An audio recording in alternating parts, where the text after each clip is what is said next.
up out there, cyber friends? It's Mitty Man coming back at you from Walker's Music. And to this evening, I just want to take a little time to relax a little bit and just to say hello to all my cyber friends and my partners in the gospel, Brother JT, Dallas, Texas, Brother Justice, Brother Orange Flavor 28 from YouTube, as well as all ministers of music and ministers of the gospel. And I just wanted to say that it is good and it is a blessing to still be a part of the living. Sometime in the midst of so much adversity, sometimes we feel like stuff is beginning to cave in on us at times, but nevertheless God is still faithful, and He will not put more on of us than we can bear. And Brother Justice, the message you sent me, you left me in response to a couple of tracks I think you said you had, and that you were trying to get. I'm unclear about what exactly you want, but I believe you were talking about maybe some sort of compositional software, whereas you can have your staff and have your lyrics along with your music coexisting together. And yes, there are some programs that you can get to do just that. And I'm a big fan of Finale, and then Sibelius also. They can get your score and your lyrics and everything, music, whatever score you want to make. And if you're talking about that, I can kind of help you with that, no problem. And if you're speaking of something else, just either do a video or either send me another email or message and YouTube, whatnot. If you need my regular email, I'll send that to y'all. So I'm not afraid to let anyone have my email address. It doesn't matter. I just wanted to say that I've been checking out Brother JT's also videos, and all of them so on point. And we as ministers of music, sometimes I just feel that sometimes I think people try to take what God say in His Word and try to twist it a little bit, and I think they try to manipulate God's Word to fit a purpose, to make you feel like you are maybe asking too much. And I'm just saying this, it might just be me. It might be me, my thinking. It might be my mentality right now. But I still feel like that whenever we try to make excuses for people's slackness, that gives them an excuse to be slack. That's just my take on it. And whether it be a minister of the gospel or whatever, when you know what is right, and you do not try to enforce in your people, your followers, to do what's right, and that leaves something to be desired in my eyes. And today, Pastor Washington, my second Sunday church, he was, matter of fact, he didn't do a whole lot of hooping and hollering today. Most people, that's what they like.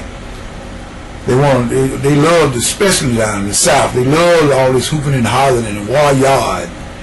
That's not really the gospel, but unless somebody get up and do a whole lot of hollering and carrying on, wow, and all that, that's what these people love, to be entertained. Time out for that entertainment, but tell people need the truth. And Pastor Washington today was saying about, he quoted two scriptures. He came from the book of Revelation, and he talked about Babylon and about come out of her. And he also made the reference back to 2 Corinthians, speaking of the same thing, the 6th chapter also, and about come out the world and everything, about the calamity that was going to come upon this world in one day, in 1 hour, and everything. Talking about worldly living, telling us to come out from among her, unless we get our judgment. And so people, that's what I'm saying, when we compromise with the truth and we compromise with what's right, I mean, I am all for doing, in other words, the Bible tells us to give honor to whom honor is due, and to some even double honor. That's what it's all about. It's not all about the money. It's not all about the money. But most people won't. If you say anything about doing what's right, first thing most of them say, well, you know, it ain't all about the money. Right. It's not all about the money. But when it comes to doing right to you, it's not all about the money either then. It's about just doing what's right. And you're supposed to give honor to whom honor is due. That's the Bible. Jesus told his disciples, whatever place that they went in and the people did not receive them, he didn't say if they leave, he said when they leave. Shake the very dust off their feet as a testimony against them. And it will be more tolerable in the day of judgment for Sodom and Gomorrah than it will be for that place, that city. Now I know we got some that'll say, well, you know, this mean this and this mean that. Well, I'll be careful to say what God meant and didn't mean. All I know is he said give honor to whom honor is due. And you don't muzzle the ox that tread the corn. You let him eat what he wants. He's the one grinding. So I know, and I'm speaking as a musician that really take pride in what he does. And I don't do it no halfway job. And I try to give it my all. And I feel if I give my all, whether I get paid or not, I still want to give my all. But when it comes time for honor, I should get my honor due. Everybody should. That's just the way things are set up. And if you are really honored, it's just like I have one of my cousins is a minister, and I remember him saying one time, he said, if you got to ask for something, then you don't want it. So in other words, if I'm not of no service to you, then let me go. If I'm not doing you justice, let me go. And if I feel like I can't do it anymore, then I would just go myself. But to just halfway do something, that's not my style. But nevertheless, people can take you wrong, and you only be trying to get them to see it's not about the money. Keep the money, but it's about doing what's right, giving honor to whom honor is due. But the way I see it, and from where I stand, people, we got too many pick and choose in the church. We got certain people that we do for. In other words, it's called who family you come from. A lot of people say that they don't do that, but they're lying. They do. They got pick and choose. But God is no respecter. God is no respecter of person. And neither should we be. So in other words, the next time, you know, we need to be careful how we say, well, and how we place or be too quick to have an opinion about a thing.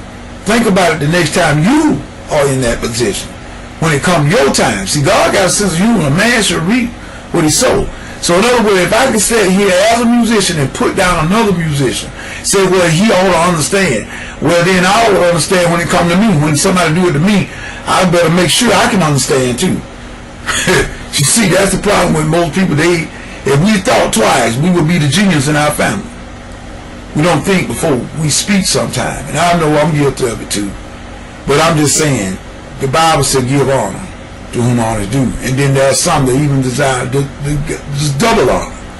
So, with this being said, and I'm going to just leave it alone right here, just be careful. They told me, my great-grandma used to tell me, you don't miss the water till the well is dry. So, you may not want to do nothing for this pastor. You may not want to do nothing for this deacon. You might not want to do anything for this here musician. But if they are really rendering good service, and you don't want to honor them, when they take it somewhere else, you'll miss them. And if you don't, then they just show what type of person you are anyway. Really and truly, some people don't have a heart no how. But nevertheless, we pray for them. We pray for them and go on, because it's not going to stop me from doing my gift that God has placed within me. I'm going to use and work my gift, but I don't have to be at a certain place to do it. I can work my gift anywhere. This is Me the Man saying peace and goodbye.